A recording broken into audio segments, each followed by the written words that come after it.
The South African Weather Service has issued a yellow level 4 warning for severe thunderstorms and excessive lightning in Gauteng and parts of the Northwest, Free State as well as Limpopo tonight. This comes after a week of extremely high temperatures.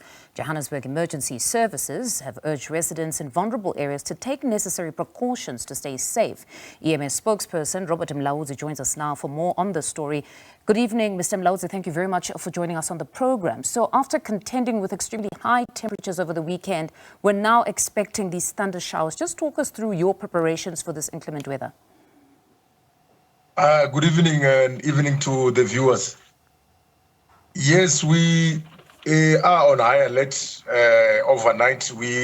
Right now we're just monitoring most of our low-lying areas, which is mostly our informal settlements, which we know that when we have severe thunderstorms like the ones we're having now, those residents who are residing along river streams in our city, they are mostly the ones which are affected. So far, we don't have any major incidents which have been reported in all 7 regions of the city. So we still continue to urge our motorists out there to exercise caution while driving, extend the safe following distance, and also try and avoid crossing roads or bridges which might be flooded. Now, of course, similar weather patterns in the first half of this year have demonstrated that these types of events can cause catastrophe and sometimes not enough resources are deployed. Are you saying or confirming that there are enough resources now for any eventuality?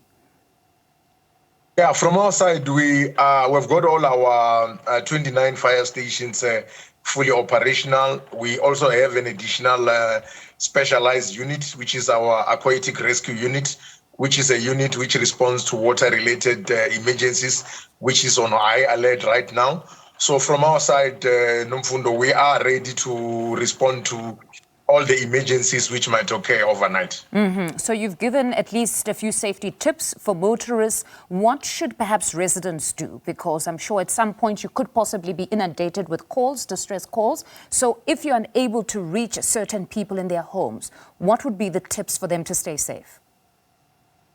Yeah, we are pleading with our residents, especially our residents in our informal settlements, to avoid crossing river streams now.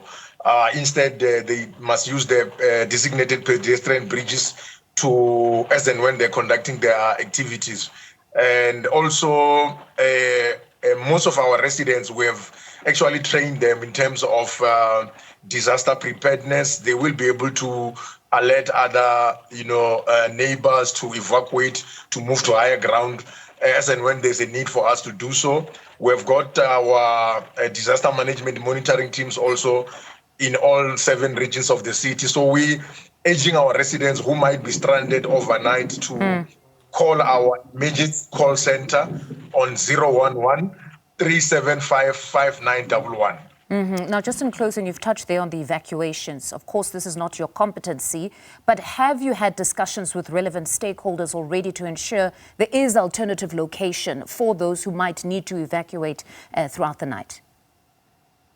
Yes, as a city, when we have emergencies like these ones, we normally work together with other city stakeholders.